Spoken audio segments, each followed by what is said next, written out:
Bem-vindos a mais uma edição do JR 15 Minutos, o podcast da Record que aprofunda as notícias que mexem com a nossa vida.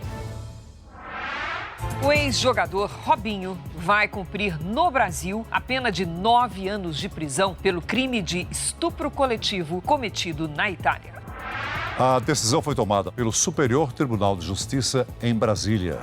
A decisão do STJ foi definida por 9 votos contra 2 e determina a prisão imediata de Robinho. A expedição do mandado de prisão cabe à Justiça Federal em Santos, no litoral de São Paulo, onde o jogador mora. A defesa do jogador recorreu ao Supremo Tribunal Federal com pedido para que Robinho aguarde a avaliação dos recursos em liberdade. Onde Robinho deve ficar preso? O cumprimento da pena seguirá a legislação brasileira ou a italiana? Essa decisão do STJ cria jurisprudência para casos parecidos? O JR 15 Minutos de hoje recebe a promotora de justiça Celeste Leite dos Santos para responder estas e outras perguntas. Bem-vinda ao nosso podcast, doutora Celeste. Muito obrigado, Celso. É um prazer estar aqui. Quem nos acompanha nessa entrevista é o repórter da Record em Brasília, Clébio Cavagnoli. Clébio, a principal discussão em torno da decisão do STJ é em relação com um inciso da Constituição. Isso significa que a decisão final deve realmente ser do Supremo Tribunal Federal? Olá, Celso. Prazer estar com você novamente. Olá, doutora Celeste. Olha, Celso, provavelmente sim, viu? O STF é chamado de guardião da Constituição e dá sempre a última palavra em relação à interpretação do texto constitucional. Doutora Celeste, diante de uma votação, como a gente viu aí, de 9-2 no STJ, é possível imaginar que os ministros do Supremo Tribunal Federal interpretem a Constituição de maneira diferente e decidam contra o cumprimento da pena de Robinho aqui no Brasil? A Constituição, ela estabelece que compete ao Superior Tribunal de Justiça homologar sentenças estrangeiras. Foi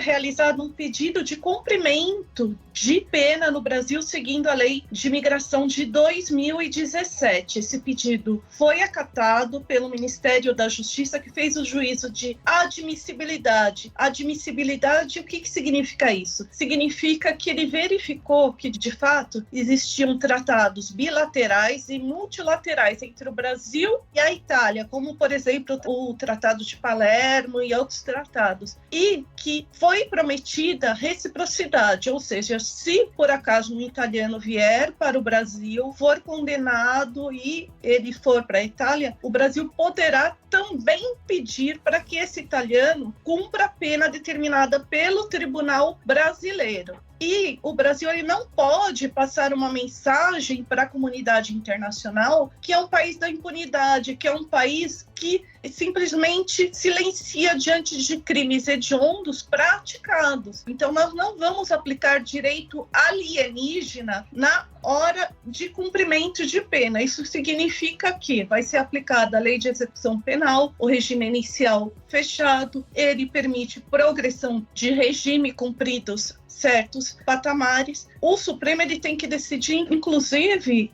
se esse cumprimento vai ser imediato, porque eles debateram e decidiram entre os ministros com maioria de votos, por 5 votos, um dos ministros saiu nessa parte da votação, então foi por maioria de votos que eles decidiram que a pena ela já iria ser cumprida imediatamente. Esse imediatamente é imediatamente após a publicação do acórdão e eventual embargos de declaração no Superior Tribunal de Justiça. Deixa eu aproveitar que a senhora entrou nesse ponto, porque é uma outra polêmica que envolve o caso, né? Até porque já tem um habeas corpus que entrou no Supremo Tribunal Federal. Os ministros do Supremo estabeleceram que as prisões devem ocorrer depois do trânsito em julgado de um processo aqui no Brasil. A senhora acabou de citar aí a questão dos ministros do STJ, que entenderam diferente, e aí fica a pergunta, diante de um habeas corpus agora, como é que o STF deve analisar essa polêmica do cumprimento imediato ou só após o trânsito em julgado? Como é que fica isso? Então, os ministros do Superior Tribunal de Justiça, eles debateram muito entre eles que seria uma falsa polêmica, porque, na verdade, esse imediato não significa que é no dia seguinte, mas era tão logo sejam feitos os trâmites, então, que o acórdão seja publicado, que não tenha mais nenhum recurso no Superior Tribunal de Justiça,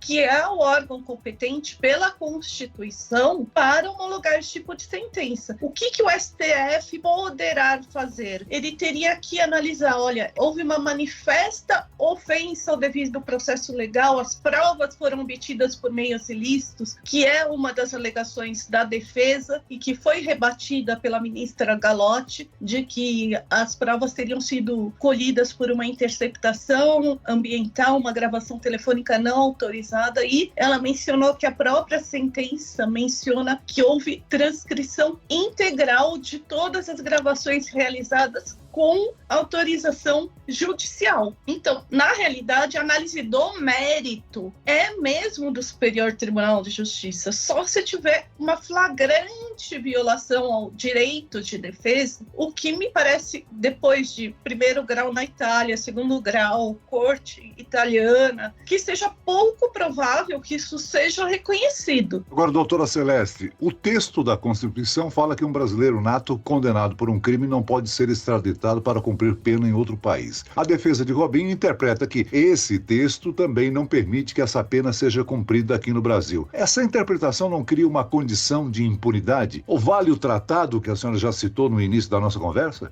Então, são coisas diferentes. Brasileiro nato, ele não significa que nós não vamos mandar os nossos nacionais para serem processados em outro país. Não significa que nós tenhamos uma regra de impunidade. Inclusive, a justiça brasileira, até que saísse esse acordo na justiça italiana, tinha competência concorrente pelo artigo 7º do Código Penal para processar e julgar o jogador. Porém, agora, pela lei de imigração, como já existe uma decisão transitada e julgada, tem um princípio que é o non bis in. Então, ninguém vai ser processado duas vezes pelo mesmo fato. Então, ele poderia ter sido absolvido, por exemplo, e nós aqui no Brasil não poderíamos entrar, então, com esse processo criminal, embora houvesse, em princípio, uma competência concorrente. Mas uma vez que já houve o processo, encerrou a discussão, terminou e foi reconhecido. Então, a extradição, ela é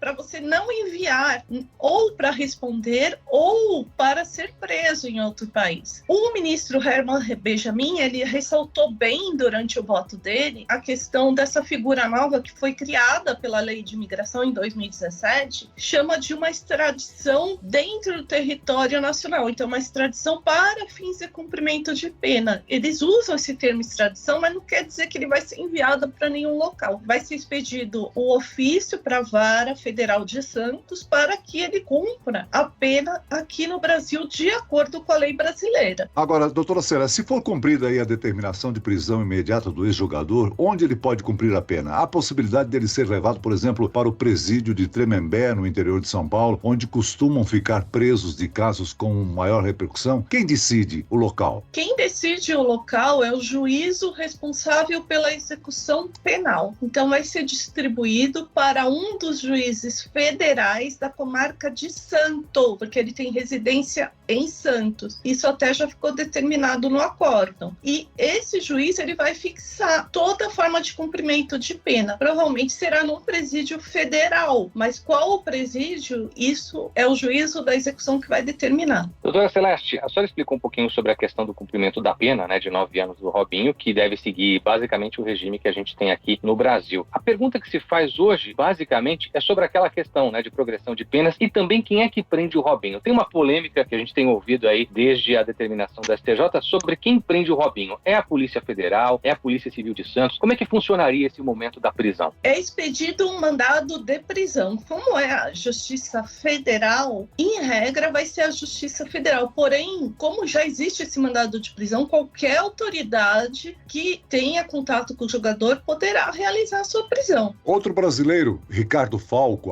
que é amigo de Robinho, condenado também a 9 anos pelo mesmo crime de estupro coletivo, também é alvo de pedido da Itália para cumprimento da pena aqui no Brasil. O caso ainda vai ser analisado pelo STJ. Decisões adotadas no caso do Robinho devem ser as mesmas nesse outro caso ou o julgamento nesse caso deve ser mais rápido? Não é uma questão de mais rápido ou mais lento. Tem um trâmite que é constitucional, porque nós estamos reconhecendo que vale no Brasil uma sentença alienígena. Então, uma sentença de outro poder judiciário que não está submetida à nossa soberania nacional, à nossa ordem pública. Então, é natural que tenha um trâmite, porque precisa traduzir a sentença tem que ser certificada pelo Conselho nosso brasileiro, o Poder Executivo tem que verificar se existe, principalmente em matéria de pena, porque, em geral, a sentença estrangeira basta um juízo de delibação, então um juízo formal. Quando nós estamos falando em matéria criminal, é também necessário, é requisito, mais do que isso, que exista reciprocidade. O que é reciprocidade? Ocorre quando o outro país se compromete de que, se isso ocorrer em situação idêntica no país dele, ele também atenderá o pedido, que são relações diplomáticas, o pedido do Estado brasileiro. Então, isso é uma via de mão dupla. Todos os casos, a sentença vai ter que ser traduzida, vai ter que ser feito esse juízo de admissibilidade pelo Poder Executivo e ele encaminha para o Superior Tribunal de Justiça. É juntada a sentença traduzida e algum documento indispensável e ele analisa formalmente se preenche os requisitos, ou seja, se também é crime de acordo com o Brasil e de acordo com a Itália, se é crime nos dois países, se a pena é superior a 1 ano, se foi respeitada as garantias formais do acusado, se não atenta contra a ordem pública, contra a soberania nacional, os bons costumes de acordo com a lei de introdução às normas que antecede o nosso Código Civil. E feita toda essa análise, isso se decide se vai ou não homologar essa sentença. Por exemplo, no caso de Portugal, a homologação foi parcial para produzir efeitos no Brasil. Então, o que significa essa homologação? Significa que a sentença foi válida, pode produzir efeitos no Brasil. O caso do jogador Daniel Alves, que foi condenado por estupro na Espanha. Lá, a defesa pediu que ele aguarde o julgamento dos recursos em liberdade. E aí estabeleceram uma fiança de 5 milhões de reais, em torno de 5 milhões de reais. Isso na justiça brasileira é incomum, né? Na verdade, na justiça brasileira, você fixar fiança é algo bem comum. A gente tem uma liberdade provisória com ou sem fiança. Em regra, como a maioria dos nossos acusados, eles não têm recursos e eles comprovam isso, são assistidos pela Defensoria Pública, é dispensada o recolhimento de fiança. Mas para que serve a fiança? A fiança é uma garantia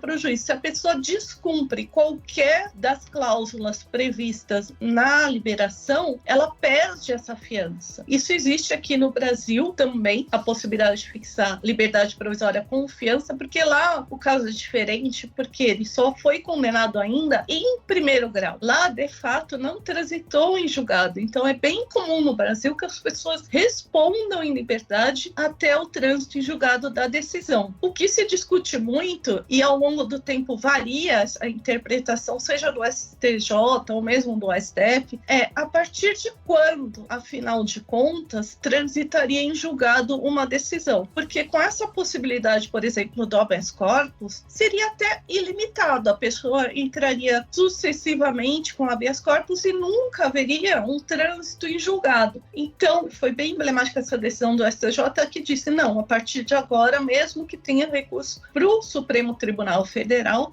encerrados os trâmites desta corte, que é a Corte Especial do Superior Tribunal de Justiça, será expedido mandado de prisão. Porque senão você nunca coloca um ponto final e nunca se inicia um cumprimento da pena. Doutora Celeste, a gente sabe que no Brasil a pena para o crime de estupro é de 6 a 10 anos. Alguns agravantes podem aumentar esse tempo, obviamente, né? Robinho, no caso, foi condenado a 9 anos de prisão. Daniel Alves recebeu pena de 4 anos e 6 meses e já cumpriu, inclusive, parte desse tempo na prisão. Os critérios para definir aí o período de prisão, uma pena, variam muito entre os países? A pena ela é fixada de acordo com a gravidade do crime. Então, qual é a valoração que o legislador dá àquele bem jurídico tutelado? Que, no caso, é a dignidade e a liberdade sexual. Na Espanha tem uma variação significativa porque eles dividem em vários crimes. Então, eles fracionam o ato executório em crimes diferentes. Então, se você fez um beijo contra a vontade, é uma pena.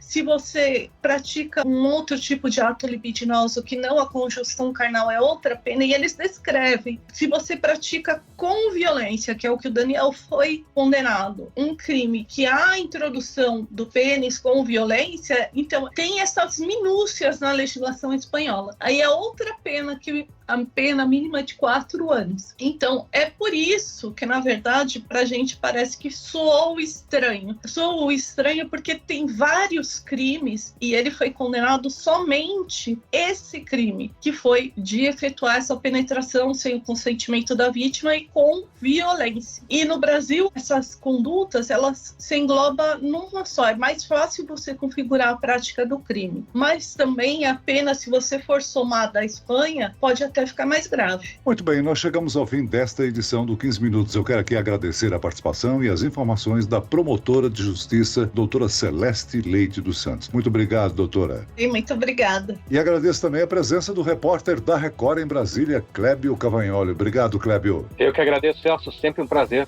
doutora Celeste.